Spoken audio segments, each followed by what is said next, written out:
En el marco del Mes de la Mujer, Alma House ha querido rendir tributo a una importante docente que ha dedicado su vida a educar a nuestros jóvenes en el país.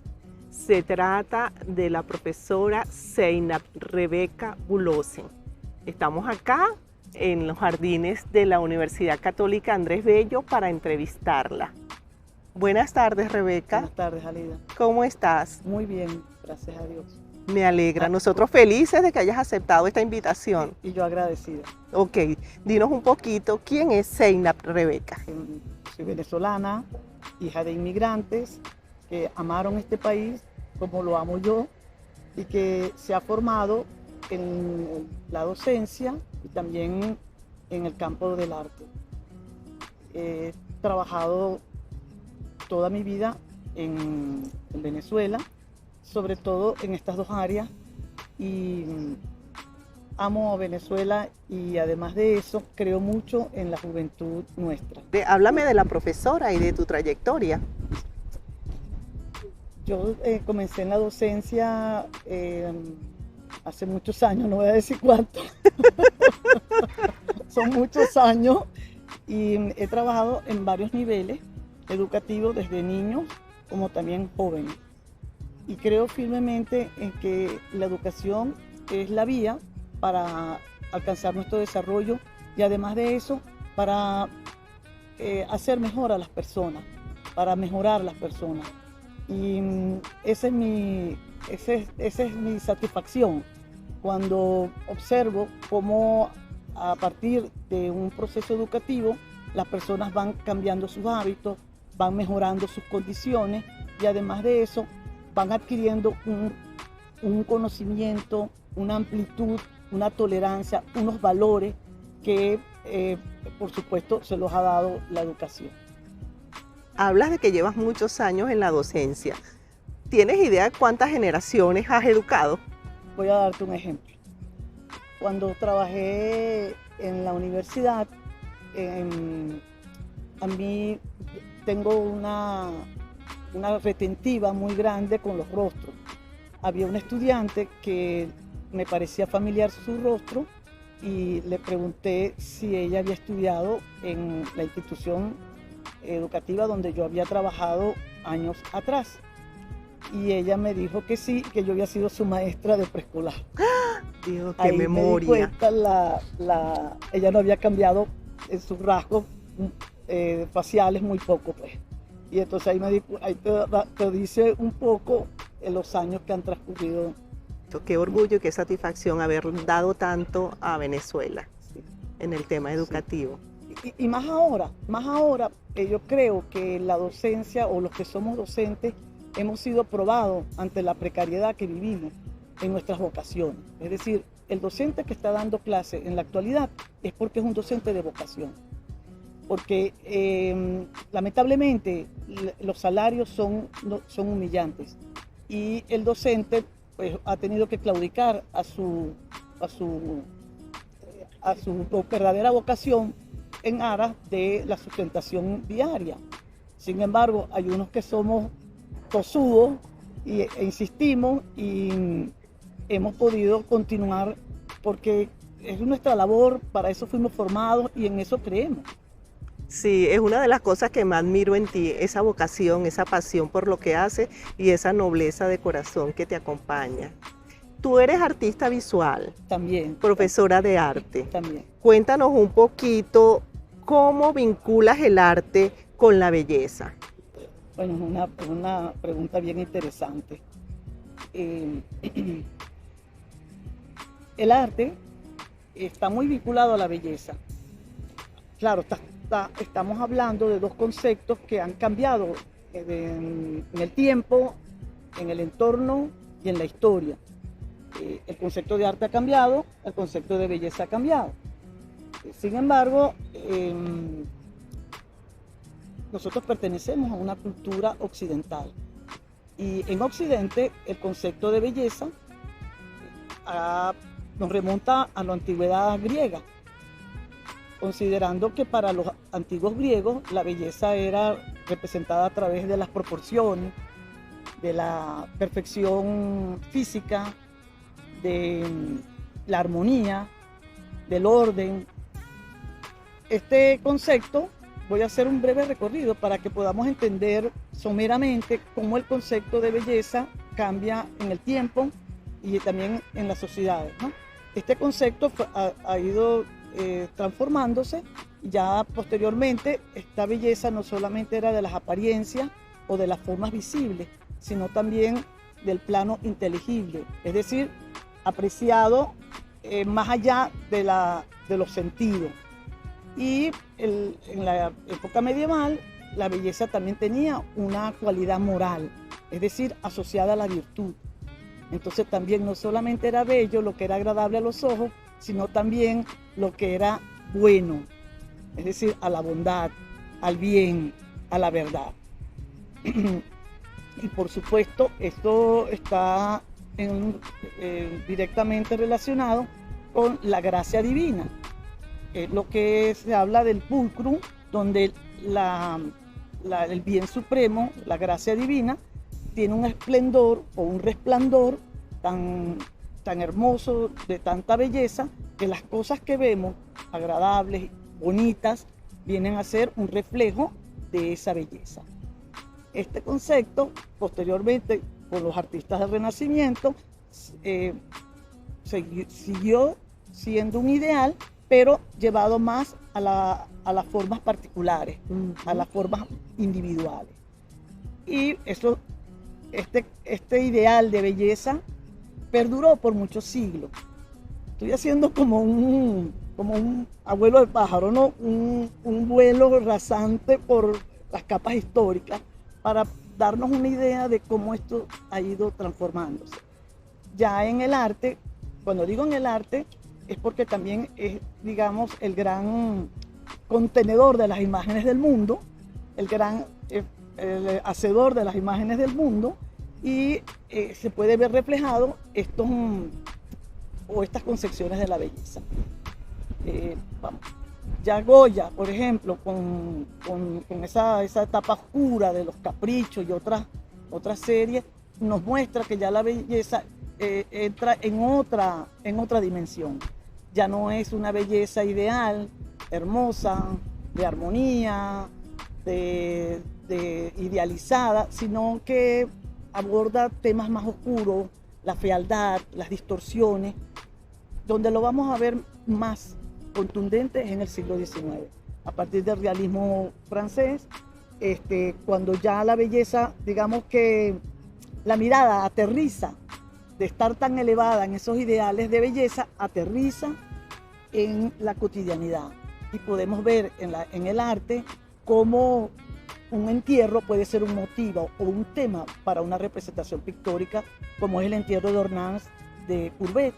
O también podemos ver cómo los campesinos que vienen de recolectar en los campos, sudorosos, quizás con un aroma no tan agradable, metidos en un vagón, como el vagón de tercera clase de Daumier.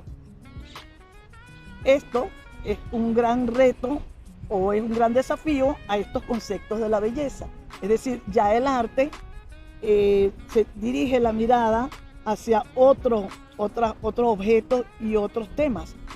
No, por supuesto, sin hablar del siglo XX, cuando entramos con el cubismo y el surrealismo, allí ya se termina de disolver esas pretensiones de buscar la belleza solamente en el deleite de la visión. Y es decir, cuando tú observas o observamos el Guernica, podemos ver que la belleza no es de la forma, sino cómo el artista se vale de formas y de representaciones para manifestar su indignación, la crueldad, la atrocidad de la guerra. Entonces lo que más bien nos deleita es la capacidad del artista de transmitir un hecho tan monstruoso. Igualmente pasa con el surrealismo, igualmente pasa con obras que pueden ser feas visualmente. Entonces, este breve paneo nos ha dado una idea de cómo estos conceptos han cambiado, así como también hasta en la mujer, los conceptos, los cánones de la mujer. O sea, nosotros venimos de una concepción de la modelo femenina anoréxica a lo Twiggy. Y poco a poco ya las formas más rellenas han ido ganando terreno, Espacio. ¿verdad? Sin embargo, mantenemos ese ideal. Ujú. Creo que el arte también ha tenido cambios y creo pues que la belleza la podemos ver en nuestra sociedad. Y hay otro concepto, no me gustaría terminar este tema sin otro concepto muy interesante, que también viene de los griegos, que es el concepto de cosmos. Es decir, el cosmos es lo ordenado, lo organizado. Y, por ejemplo, nosotros las mujeres, que nos importa tanto nuestro arreglo, nuestro embellecimiento, esta palabra se ve manifestada, por ejemplo, en este concepto de cosmético. Cosméticos de allí viene. viene. Ay, qué interesante. Porque ordenas. Claro, se tenía la creencia de que el universo era un todo organizado. Poco a poco, con los descubrimientos científicos, nos vamos dando cuenta que esa creencia se ha disuelto en el Big Bang, por ejemplo, o en estos estudios de estas mentes brillantes, y nos damos cuenta que eso también ha evolucionado, ¿no? Yo estoy anonadada porque esto ha sido una micro masterclass de la historia del arte.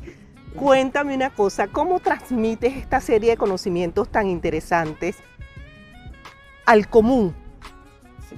¿Cómo lo haces? Sí. ¿Cómo le llega esta información a la gente? Sí. Bueno, mi actividad docente en gran parte puede responder esa pregunta. Es decir, aquí nosotros en la universidad, yo trabajo en la Escuela de Comunicación Social. En el pensum de nuestra escuela hay algunas asignaturas y cursos donde estos conocimientos o estos contenidos se pueden enseñar o donde están dentro de la formación del estudiante. La universidad tiene una altísima matrícula, es decir, nuestra matrícula o nuestros estudiantes son un gran número de estudiantes, y es debido también a la gran preocupación que tiene la universidad porque la educación llegue a un buen número de jóvenes. Aquí no solamente estudian los que pueden o tienen posibilidades de pagar unas cuotas que les garantice una educación de calidad, sino también estudiantes que son subsidiados, que son becados. La universidad destina de sus fondos internos un buen porcentaje para financiar, exactamente, para financiar y para promover en los jóvenes esa educación. La Católica tiene otros eventos como el Becatón, tiene alianzas con las empresas privadas, tiene o sea, muchísimas, ¿cómo explicarte? Como muchísimos Beneficios. Sí, y muchos enlaces y alianzas para poder garantizar esto a los jóvenes. Aquí tenemos estudiantes que a veces se tienen que venir a pie porque no tienen para pagar el transporte y están becados 100%. Hay otro tipo de ayuda, hay una variedad de ayuda también de beca trabajo, hay ayuda como preparadores, hay al 60% a veces de mis estudiantes están becados o tienen ayuda social. Y eso creo que es importante, sobre todo porque entendimos la universidad como una comunidad amplia, donde no hay discriminación, donde el conocimiento es universal. Es decir, el concepto de universidad viene de universitas, que es universal, donde no hay discriminación, no hay sectarismo, y es una comunidad que no solamente está dirigida hacia un grupo o a una minoría. Y esos aspectos es una de quizás de los aspectos que caracterizan nuestra universidad, la proyección social que tiene, y ese eslogan o esa frase de amar y servir, que es propia de los jesuitas, se sienten todos estos planes y programas. Además, la universidad tiene asistencia popular médica, que es la Muy Clínica importante. Santa Inés. Tiene un programa que es Psicovivir, que es la escuela de psicología, que entrevista a nivel nacional y mide, o por lo menos trata de medir el estado emocional De la depresión población. en la población. Está el COVID, que acaba de arrojar que prácticamente un buen número de venezolanos no tiene garantizada la seguridad alimenticia. Es el único que se ha preocupado por mantener estadísticas sobre la pobreza y las condiciones de vida de los venezolanos desde el 2014. Y es el único que las publica, además. Entonces creo que, no sin extenderme a otros, hay otro programa que es Pasando, que es involucrar a los estudiantes en expediciones a lugares remotos, donde son comunidades vulnerables, olvidadas, muy lejanas a la urbe, para sensibilizar a los estudiantes de esa realidad venezolana. Sí. Entonces, esto solamente por nombrarte algunos. Sí, pero qué interesante todo eso que comentas, porque existe la creencia de que la Universidad Católica Andrés Bello está dirigida o pensada o programada para una clase social pudiente, que solo las personas de alto poder adquisitivo pueden ingresar acá a hacer una carrera, porque también tengo entendido que esta universidad está dentro de las primeras, por lo menos a nivel nacional, Es la primera y a nivel global no sé en qué ranking está, pero ¿nos podrías comentar un poco? Bueno, este año que acaba de transcurrir, hemos sido calificados como la número 1 a nivel nacional.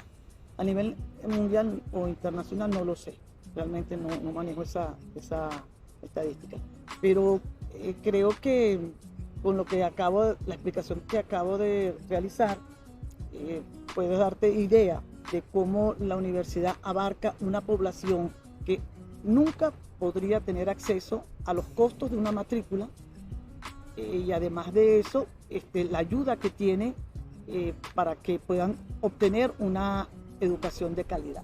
Sí. Es decir, aquí ellos tienen una educación, hay unas exigencias académicas, hay un staff de profesores de primera, o sea, profesores altamente calificados, donde se actualizan, donde estudian y donde se promueve también la investigación, se promueve también la extensión. Entonces, este es un centro óptimo pues, para formarse. ¿Te sientes muy orgullosa de ser profesora de esta casa de estudios? Sí, aun cuando yo no egresé de esta universidad, yo me siento muy contenta porque me siento identificada con la manera o con la directriz que tiene, el perfil que tiene la universidad. Y como te dije al comienzo, yo creo en la educación y amo, o sea, para mí me emociona dar clases, me emocionan los jóvenes, me transmiten sus inquietudes y siento cuando voy a dar clases que no soy yo el ente transmisor, sino que también es una experiencia que nos involucra a los dos. Entonces yo aprendo enseñando y ellos también pues participan dentro de ese evento, de esa experiencia. El docente siempre necesita ser comprensivo. El docente no puede ser egoísta. O sea, ningún docente puede ser egoísta porque la actividad docente es un servicio y es acompañar al estudiante a caminar ese proceso de aprendizaje, es involucrarte con él para poder situarte en sus obstáculos o en sus potencialidades y llegar hasta él.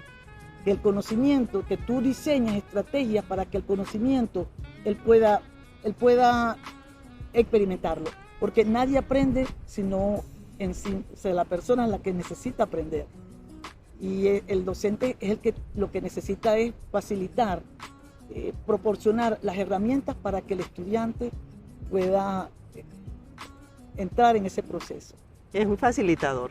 Es un facilitador. Bueno, con el permiso, yo me voy a colocar los lentes oscuros porque el sol está muy generoso y nos obstaculiza un poquito la vista. Has estado hablando de la belleza, del arte, de la estética, de la universidad.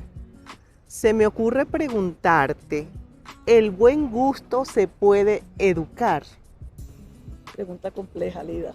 Es una pregunta muy compleja. Bueno, creo que el buen gusto hay que definirlo también como una valoración, una apreciación estética de las cosas, de la realidad, de los objetos. Claro que se puede educar, porque son comportamientos o son juicios culturales. Y al estar nosotros inmersos, la educación está inmersa en la sociedad, y el gusto y el estilo, es decir, las experiencias, sí se puede educar. Pero esta educación varía, por supuesto que varía y cambia, pero como nosotros nos movemos dentro de lo que es la sociedad occidental, hay estilos semejantes, hay estilos y hay convenciones ya instaladas. Por ejemplo, nosotros entendemos como el buen gusto, algo refinado, que tenga una sofisticación, digamos, de apreciación, una apreciación sofisticada de las cosas. Han existido movimientos interesantes dentro de lo que es la historia del hombre y de la sociedad, en el campo de la cultura, como es el Belle Époque o Belle Époque, como es el Art Nouveau, donde se cultivaba, había un esmero por el ornamento, por lo decorativo, por las formas, incluso a veces hasta, digamos, quizás exaltadas, ¿no? Esto ha repercutido, bueno, ni se diga, por ejemplo, la Bauhaus, donde se pretendía unificar la multidisciplinas dentro de lo que es el diseño, tanto de la funcionalidad como el arte. Estas escuelas, aunque nos parezcan lejanas y quizás otras personas no la habrán escuchado, han repercutido, además de otros movimientos, en el gusto actual, en el gusto de la persona. Indudablemente que el gusto se puede educar, pero también hay una gran carga subjetiva, personal, y esa es una inclinación muy singular. Allí pues la persona es muy subjetiva. Creo que las culturas también tienen un gusto. Por ejemplo,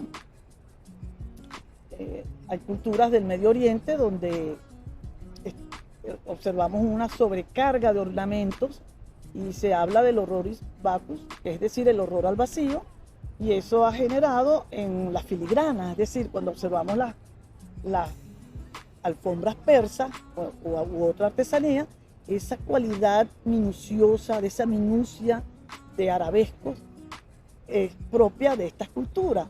Pero cuando observamos la cultura japonesa, observamos una austeridad donde los espacios se respiran, donde no hay una amalgama ni un atiborramiento de formas ni de objetos. Entonces ese gusto indudablemente es diferente entre, aun cuando estamos hablando de regiones asiáticas, es diferente que el Medio Oriente al Lejano Oriente. Igual pasa en otras latitudes del mundo. Se puede educar, pero también hay una cultura que condiciona. Yo quiero comentar que en mi época de estudiante de bachillerato, hace unas cuantas décadas, yo recuerdo que a la educación artística no se le daba la importancia debida como materia, porque siempre nos insistían que lo más importante, matemática, castellano, química, física, etc. Y la historia del arte estaba como un poquito relegada y el estudiante no hacía énfasis en desarrollar ese conocimiento de dibujar, de pintar, de reconocer el arte en las obras tradicionales. Entonces, ¿qué está haciendo la universidad o en este caso tú como profesora de arte para sembrar en el estudiantado ese amor al arte que tú expresas de esa manera tan espectacular? Bueno, varias cosas, Alida. estamos en un momento histórico donde las humanidades están en crisis. Estamos viviendo un momento donde el ser humano es concebido como un ser productivo en términos de eficiencia y por lo tanto las humanidades pueden ser vistas como románticas, como carreras donde pues tienen menos campos laborales. Los estudiantes lo ven de esa manera y se inclinan más en el aspecto pragmático. El arte siempre ha sido polémico en estos términos porque está asociado pues a lo romántico y a lo bohemio o al oficio, a las manualidades, en el caso de la educación artística. Este prejuicio ha hecho un gran daño en la educación venezolana y un gran daño en la educación básica y también media. Concebir la educación artística como actividades manuales y no como un área de cultivo de la sensibilidad del estudiante. Y de la intelectualidad, además. Del intelecto, por supuesto. Y además, a mí cuando hay personas que me hacen observaciones sobre el arte, sobre que somos unos seres alados, que no hemos aterrizado, que deberíamos más bien producir, que deberíamos hacer objetos que puedan ser de consumo comercial. Consumo masivo. O consumo masivo, exactamente. Yo, la verdad que yo hago esta pregunta y la hago a las personas que van a oír este video, este programa. ¿Usted podría vivir sin música? Solamente imaginemos un mundo sin música. La música no la puedes tocar, la música la puedes escuchar y la música es tan importante en el ser humano. Quizás es el arte de mayor carga emotiva para el ser humano. Esto nos indica que el hombre no solamente es un ser que necesita producir, no es una máquina, no es un consumidor, que es lo que está favoreciendo esta sociedad. Es decir, un consumidor empedernido que consume y no sabe nada lo satisface, insaciable. Y un trabajador extenuado,